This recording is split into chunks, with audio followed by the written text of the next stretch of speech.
Welcome to our final Ask Away, the session that answers the questions you've been posing throughout the day. And we're so excited for this one. But first, if you joined us for days 1 and 2, you know that this is also when we reveal the results of our audience polls. So let's take a look at those right now. For our climate day, we focused on people displaced because of climate disasters. And we asked you first to guess how many people that was in 2021.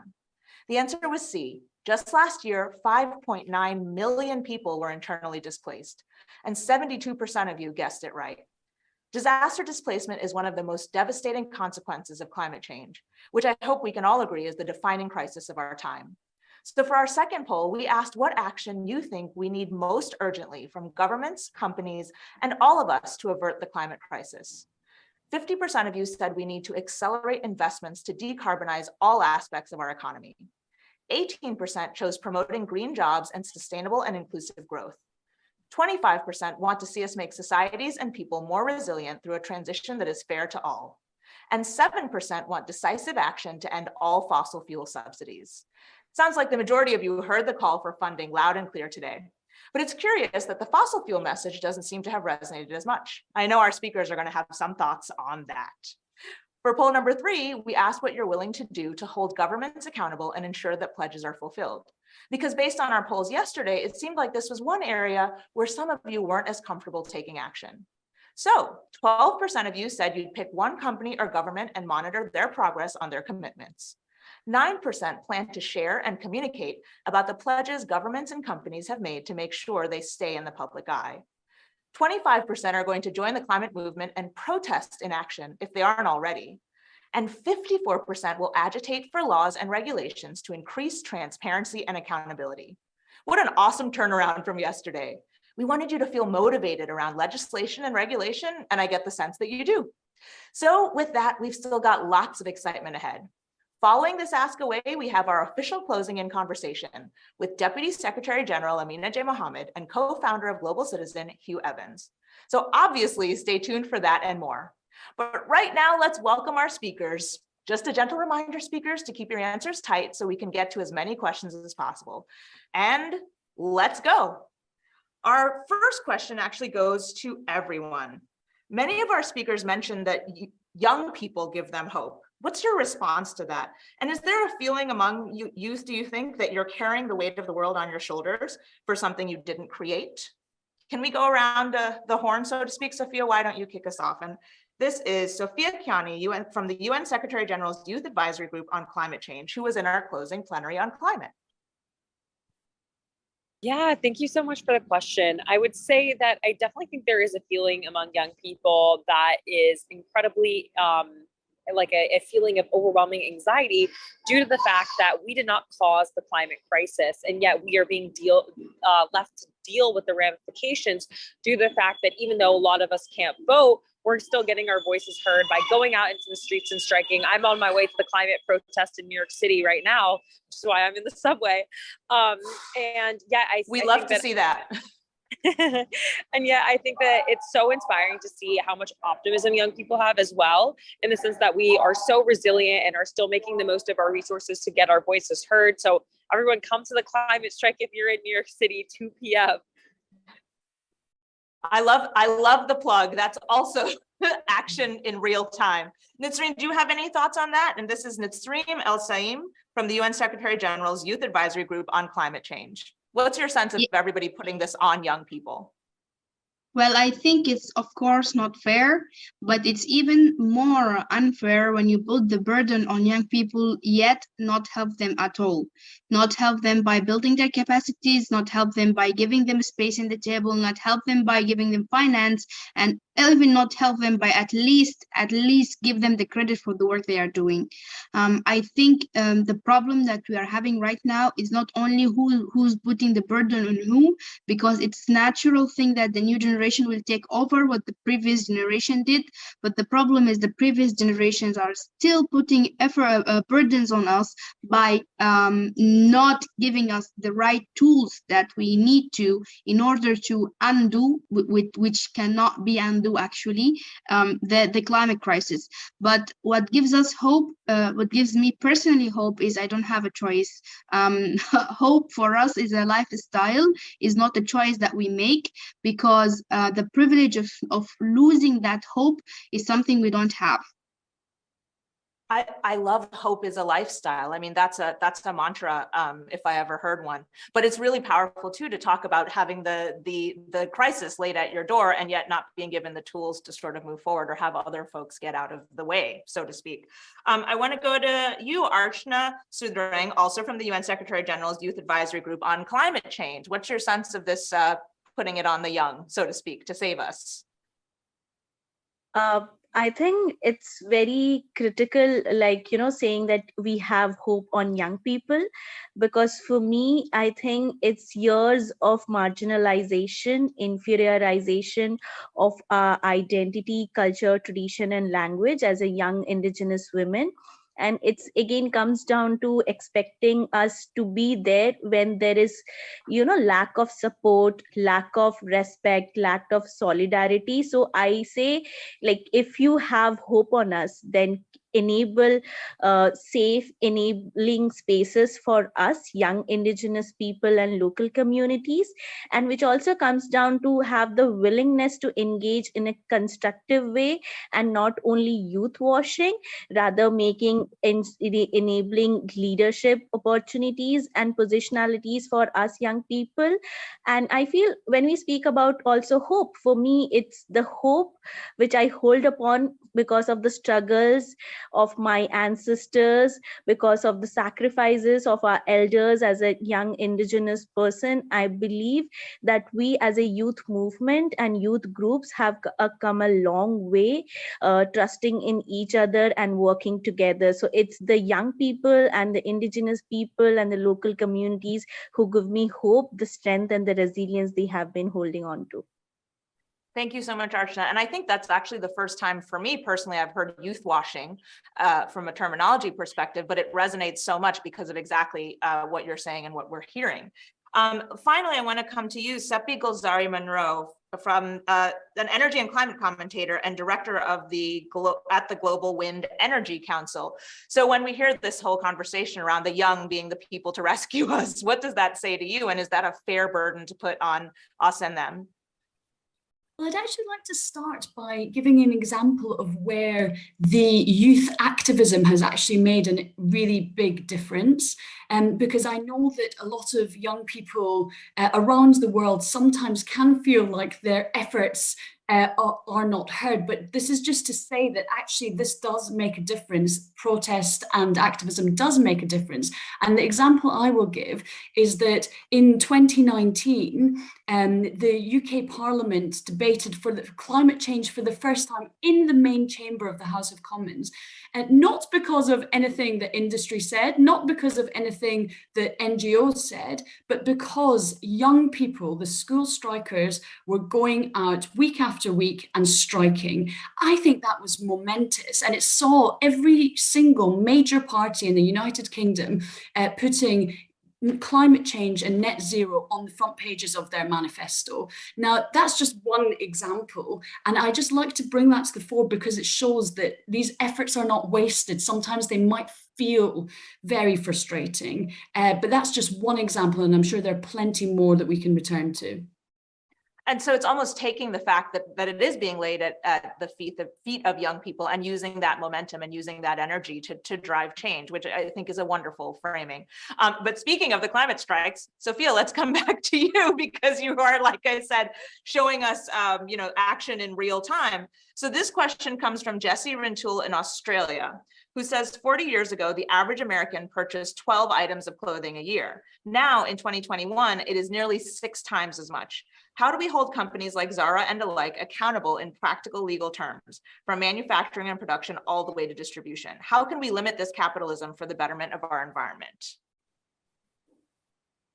I would say that my answer is twofold in the sense that I think that as consumers, we obviously have a lot of power. And I think that education is also a crucial component of this in the sense of educating people about the ramifications of buying from a company like Zara and H&M and so that people understand the fact that a lot of them are greenwashing. H&M and Zara have both come out with green collections, even though we know that the fast fashion industry can't be green. It doesn't make any sense.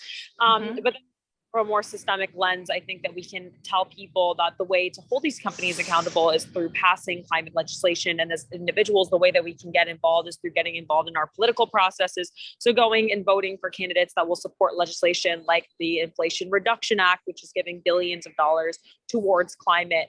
And then also getting involved in local grassroots organizing, things like the climate strike that I am about to go to.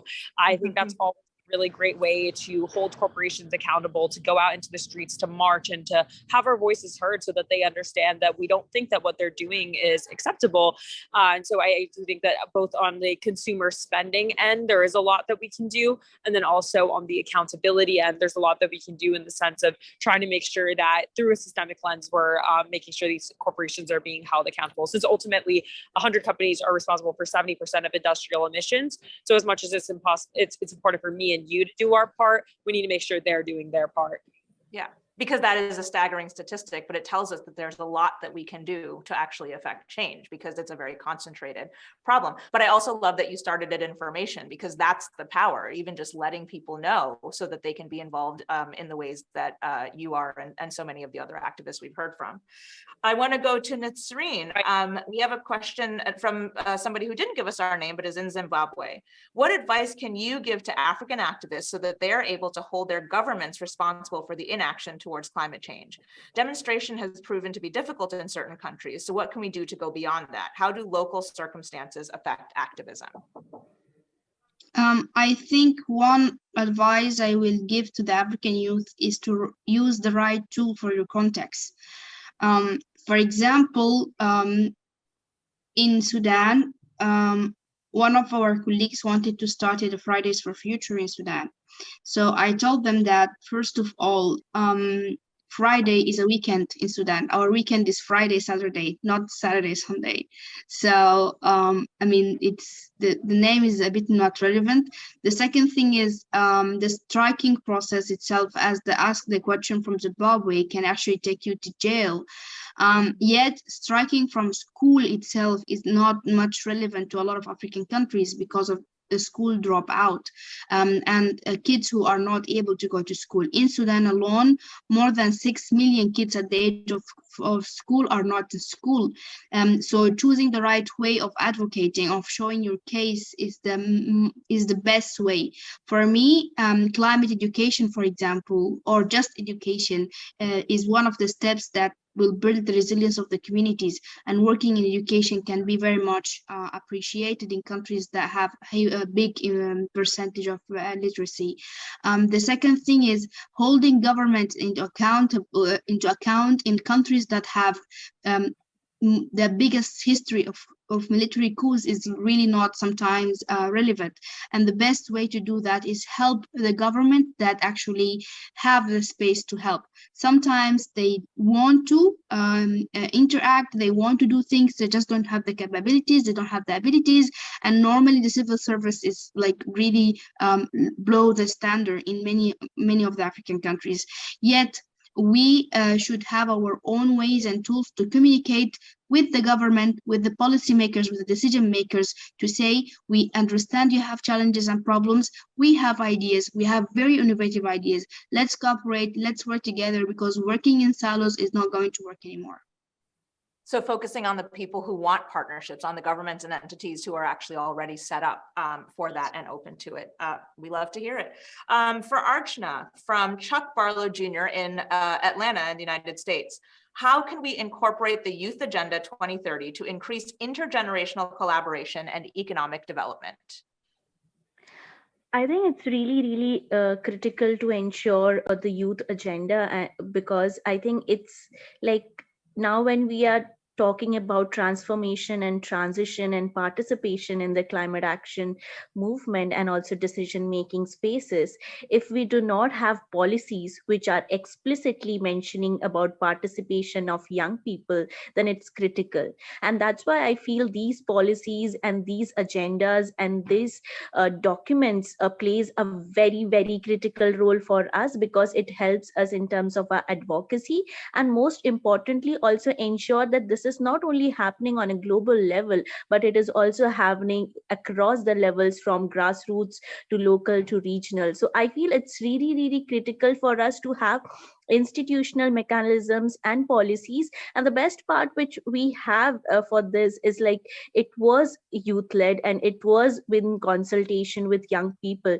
So for me, like, how do we engage is like like Nizreen said, for me, I feel it's really critical for us also to have spaces where we are being able to know about these information, because most of the time it is in the websites, but how do we know that these exist? And I feel a constructive institutional approach is needed to reach out to the young people, like, this is the policies which is enabling for you, how do we engage? So I feel that awareness and information translation in different language is very, very critical, because I would like to emphasize language diversity, because that also, if not done rightly, it is such an exclusionary process because of accessibility issues. The second thing which I feel is really, really critical when we are talking about youth participation in leadership is safe and enabling spaces for young people. And I would like to emphasize that there has been gross human rights violation of young people across the globe, and indigenous people and local communities. So I think it's really, really important to have safe and enabling spaces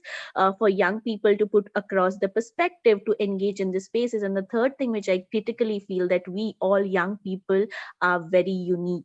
We all can contribute to this entire discourse in our own unique way, in our own unique perspective. So often it feels like there is no space, but it is a systemic approach of saying there's no space, there is space of everyone.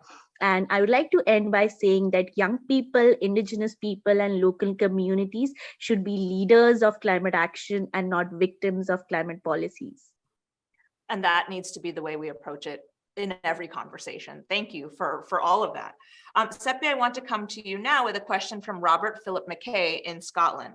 How much untapped hydro energy is available, and is it sufficient for a transition away from fossil fuels? Now, obviously, that's not exactly your area necessarily, but it'd be great to hear your thoughts, Seppi, on the green energy transition broadly, maybe, and how we might bring some of these technologies to scale as well. Well, I think the first thing I'd say is that actually, from assessments from a range of international institutions, we know that 3/4 of the growth of clean energy in the coming decades will come from wind and solar. With respect to hydro, we do need to watch about, in terms of climate impacts, because obviously, rainfall patterns are, changing. This will be impacting on projects differently all around the world. But what's fascinating about, wind and solar is the plummeting in cost.